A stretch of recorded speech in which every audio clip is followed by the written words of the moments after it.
One thing that has most MCU fans excited is the prospects of the mutants joining the Marvel Studios universe. How exactly should we integrate the mutants? Well, let's talk about it.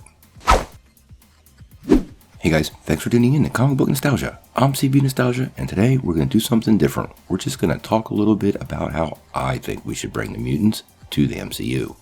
But before we get started, make sure you hit that subscribe button, ring the bell, and leave a comment. Let me know what you think of this video. The X-Men are one of Marvel's premier superhero teams. A staple of the Marvel Universe since the 1960s, mutant stories have paved the ways to many modern socially oriented tales that we see today. But after decades of ups and downs on the big screen over at 20th Century Fox, how exactly does Kevin Feige and the team over at Marvel Studios breathe new life into the mutants while not rehashing material we've already seen? Let's take a couple minutes to break this down in pieces and discuss exactly how mutants should work in the MCU, key stories that have to be told, and where exactly we should place them.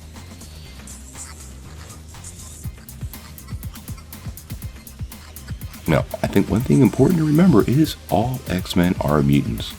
But obviously, all mutants are not X-Men. These are just like people. To fans of the comics and other franchises, this is kinda duh. But to the general audience, there is a bit of gray there. Mutants and the X-Men are often interchangeable, but not always. All the previous incarnations of the X-Men have focused on the team introducing the audience and often the wider world to mutants. It appears Marvel may already have different plans in place.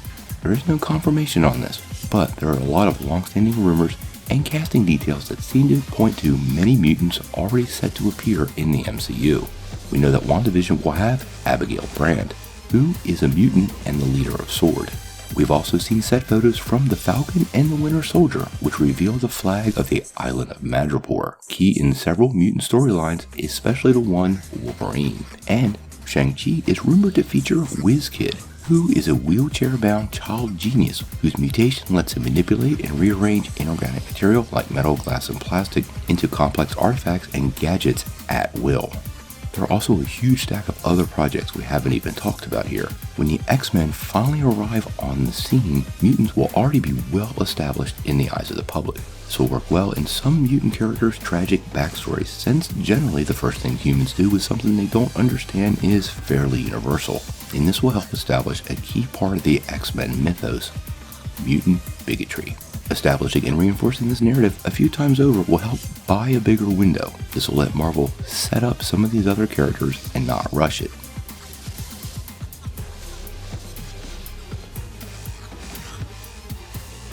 The X-Men lineup is varied and diverse as any lineup in comic book history. With scores of members and configurations of the team, it's going to be a challenge for Kevin Feige and crew to nail this one down. Quite often, Marvel Studios has chose to pick new characters instead of ones we've already seen on the big screen when picking up franchises that other studios have already worked on. This is exactly how they handled Sony and Spider-Man. All the bad guys are new faces. Scorpion, Vulture, the Tinkerer, Shocker, Mysterio, all first time on the big screen.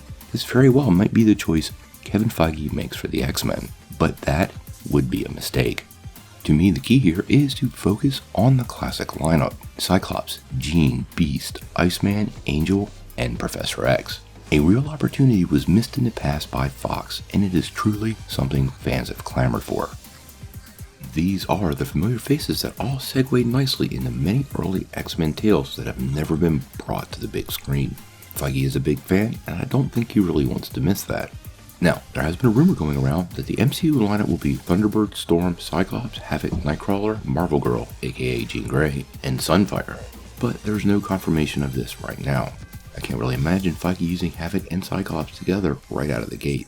But honestly, rushing Storm out there right away is a possibility. Fan demand for her to show up in Black Panther is pretty high, and she could be swapped out for one of the initial lineup. My guess would be Angel or Hank, or maybe they just add her. Regardless of the team, getting to know each member intimately is what's needed to make them connect to the audience. Often the X-Men films, minus the Wolverine films obviously, had to spend quite a bit of time introducing us to many characters, but we never got past the first chapter on any of them. They need time to breathe, grow, and be alive to make the gift and tragedy of their mutation part of the story. This is what makes the X-Men work, and there's a great way to do that, but we'll get to that in just a second.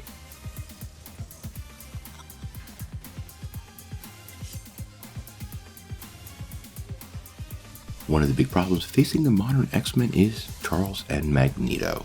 Magneto's birth in the comics is a pretty righteous one, and really key to the X-Men mythos overall. The Nazis were horrible, and absolutely embodied everything vile that humans can be in the 20th century. From this, a real sympathetic villain was born, Magneto. He is the kind of villain that you totally understand, might even agree with him, but it comes down to his methods that are unacceptable. Charles may often sound naive, but his solutions weren't genocide, making taking up sides for most people pretty easy. Our 21st century sadly contains plenty of examples of this kind of behavior, so it really won't be hard to find a place to birth a new Magneto. 100-year-old Magneto doesn't work, neither does 100-year-old Charles. Their relationship should remain intact, but it also has to be made relevant to not just our modern world, but the MCU itself.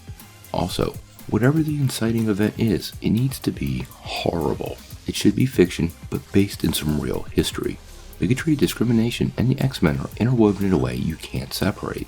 So don't. Keeping the spirit of the source material is key. This should be about mutant discrimination, by making mutants the target, and using history's many examples, especially ones we can find agreement on, is the best way to build audience support. If you look around at today's modern behavior, just imagine for a second how people would respond to mutants being exposed all over the world. Quite often, for many fans, the universal fair and unfair, right and wrong, the things that unite comic book fans come together under these points.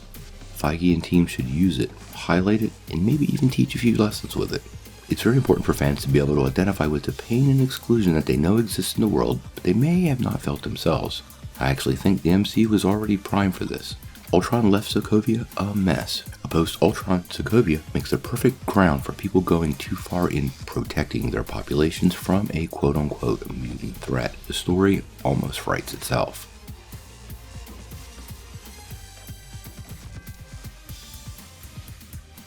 Welcome to New York. Historically in Marvel, this is the home of the Fantastic Four, Spider-Man, Iron Man, the Avengers, Moon Knight, Daredevil, Heroes for Hire, She-Hulk, Jessica Jones, and nearly every single Marvel character in the comics.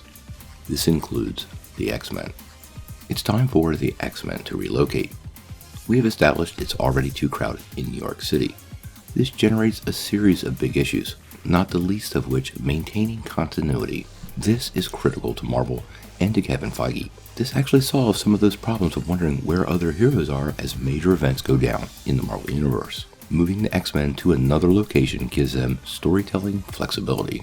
After the death of Tony Stark, we only have Scott Lang and the Pyms, along with Wakanda with a presence on the southern part of the Pacific coast, making Seattle or Portland, or maybe even British Columbia, a great choice for the X-Men. If you think mutants, modern politics, and the general political tones of these regions of North America, they're nearly perfect. Not only that, the Pacific Northwest makes for some great shooting locations, but the overcast tone of the area fits perfectly with the angst the X-Men will need to carry. Without suggesting specific casting locations, any of these three big cities would do, or all of the above. In any case, this would put the X-Men in a new part of the world and allow them more storytelling flexibility than jamming them right into New York City and having them stumble over Avengers and Defenders and everybody else in the process.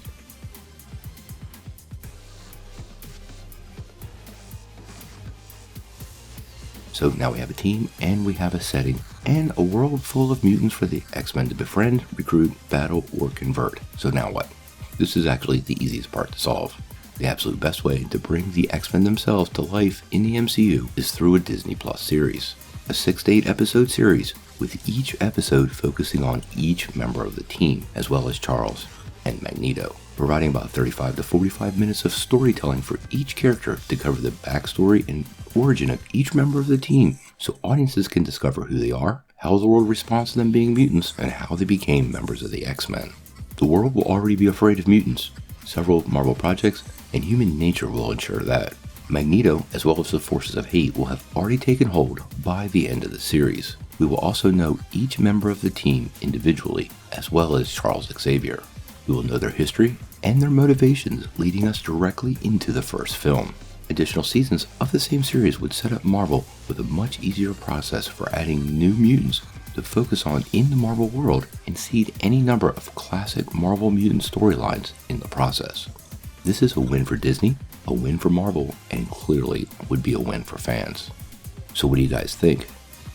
Do you want to see a classic team in a modern context in a new location with their own miniseries? How could you say no? Tell me what you think in the comments below. If you like this video, make sure you press like, click subscribe. If you don't ring that bell, you won't get any updates. Peace.